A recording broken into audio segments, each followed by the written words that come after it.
Hi there and welcome to another video from De-Crypt. Today I want to talk to you about the Arbitrade exchange. Now, Arbitrade itself, the trade name or the brand name, encompasses a lot more than just an exchange, but today I want to discuss just the exchange with you.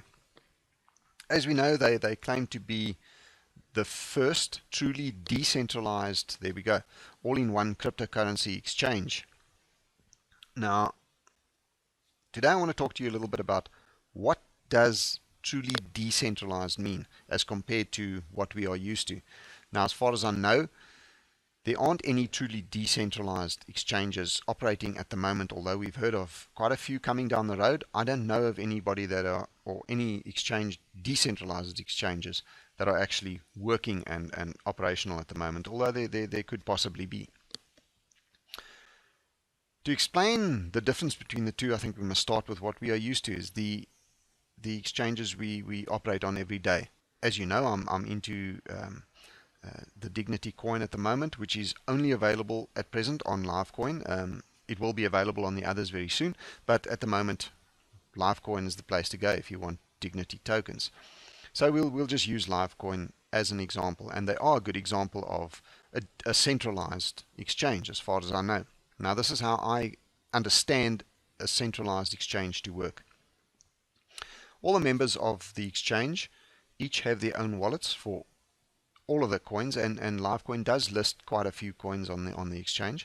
So we potentially can open a wallet for every single one of these coins and trade them on the exchange. Now, the total you see in your wallet, let's just say for argument's sake you have 10 Litecoin or 10 Bitcoin in your Litecoin or Bitcoin wallet on the Livecoin exchange.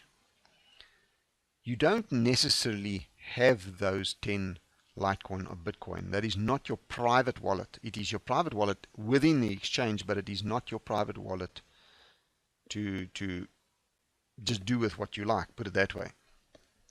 Now, you might differ. You might say, well, sure, it is. I can withdraw and I can sell and I can do anything with the coins in the wallet. Yes, you can. But the way I understand the centralized exchange to work is, although you see a total number of, call it Bitcoin, in your Bitcoin wallet on the exchange, the Bitcoin doesn't necessarily reside in that wallet. It resides in a pool. The whole exchange operates out of a pool, and if the exchange is run properly, every day they will balance the books, so to say, or balance the pool. If they take a snapshot of everybody's, call it Bitcoin wallets, and they say we need 10,000, we need to have 10,000 Bitcoin. The total number of Bitcoin in everybody's wallets is 10,000, and they see in the pool they only have 9,000 for argument's sake.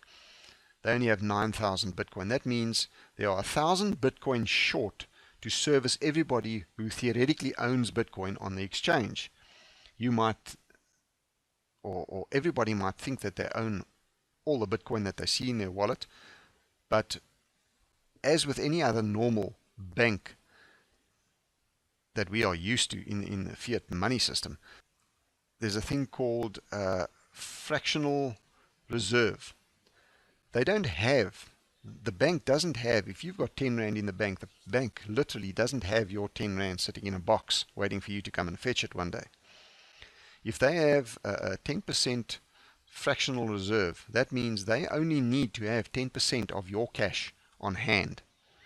They have determined that people only need about 10% of what they physically have in the bank. So the banks can go and lend out or do whatever with 90% of your money. You might think you have $1,000 in your account, but you only have 10% of it. Physically, you can only, although if you go to the bank, you can probably get it all out. But if everybody who has an account at that bank went and drew all of their money out one shot at the same time, they will not be able to serve 10% of those people. Or they might be able to serve 10% of them. The rest would not get their money. So this is how I see the pool on a centralized exchange working. They have a pool of cryptocurrencies, and everybody trades in and out of that pool. What you see in your wallet is, I wouldn't say a fictional number, but it is not necessarily a real number. It doesn't represent everything that is in the pool or your share of what is in the pool. Now, if the exchange is run properly, they will balance their books or balance their pool regularly. So at a certain time of the day, maybe a certain day of the week, or once a day, who knows. They will go and they will take a snapshot of everybody's accounts, take a snapshot of the pool, and see, okay, we have a surplus of X coin and a deficit of Y coin. Sell off some of these, buy some of these, and balance their books so that everybody can literally, if they wanted to, at the same time withdraw their funds, and they wouldn't bust the exchange, or rather they would all be able to be serviced.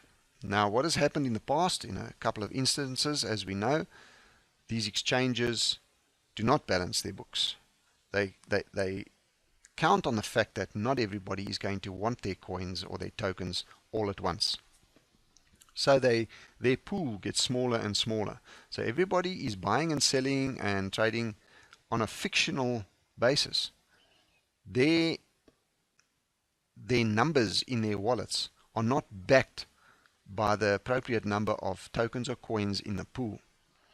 And sooner or later, somebody's going to want to make a large withdrawal or large transfer out of the exchange. You see, while everything is happening in the exchange, it's just a bunch of numbers, just like the banking system.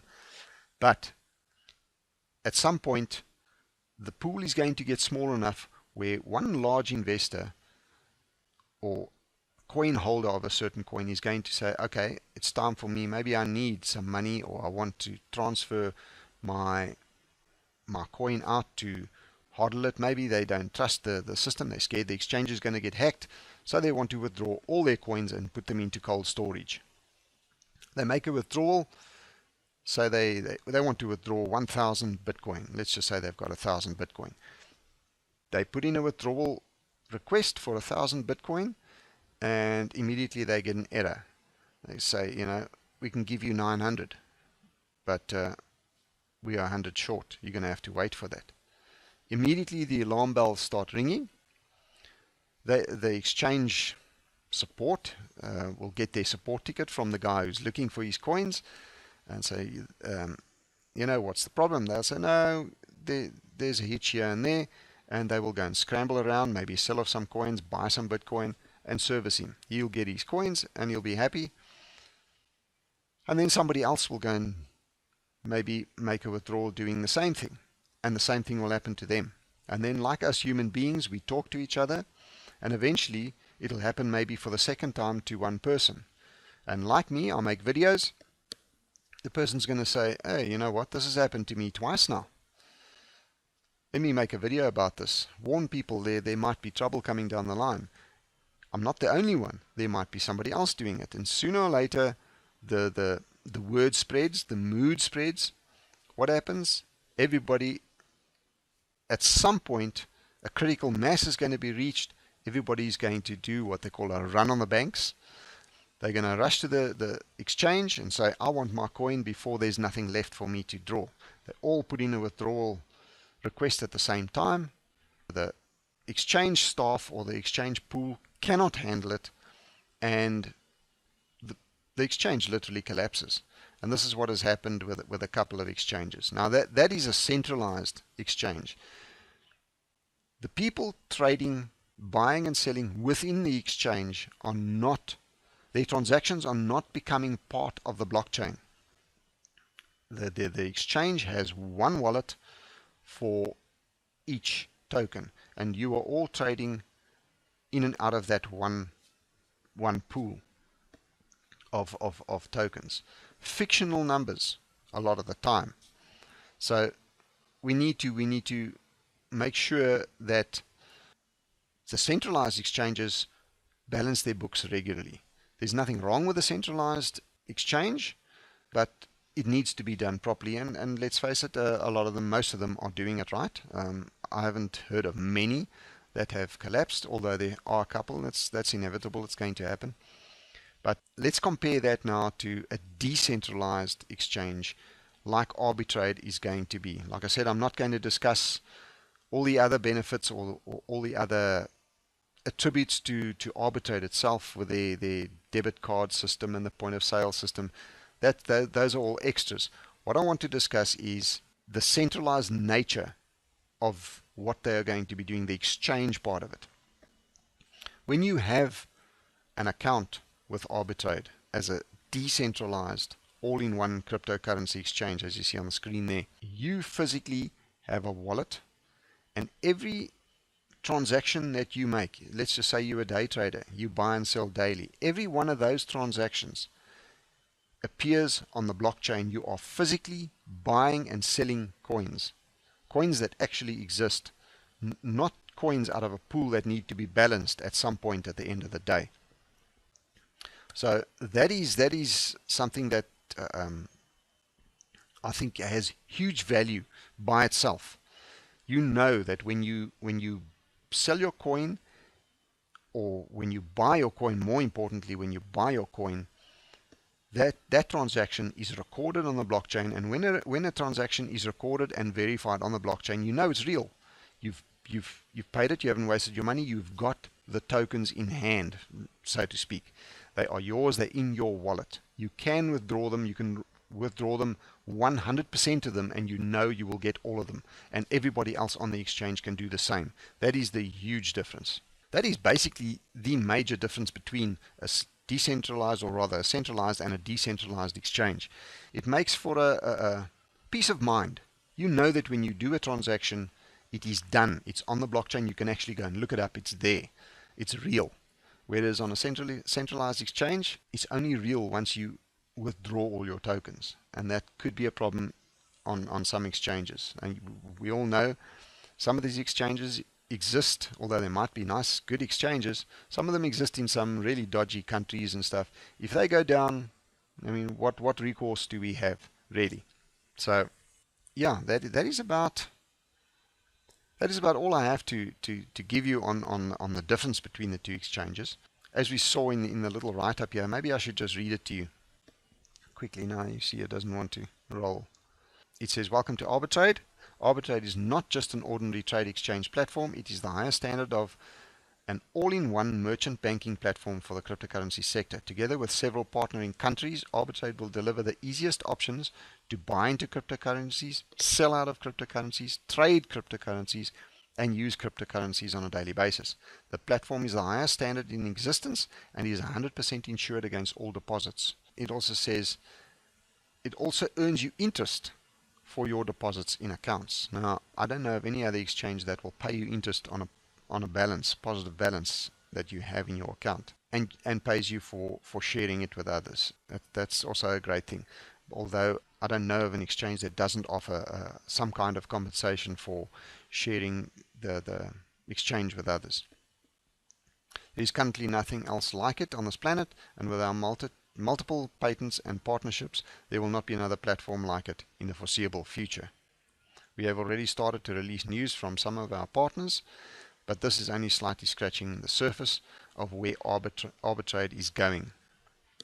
And then they go on to explain how to get the news and everything else on a regular basis. But one thing I found very interesting was your balance on the exchange is insured. If something had to happen, if the exchange got hacked and they lost their tokens or coins, you are literally insured and you will get paid for it. That is a huge thing. Anyway, that's about it for me for Arbitrade and the difference between the centralized and decentralized exchange. If you got any value from this video, please like it. Please subscribe to my channel if you'd like to hear more of these.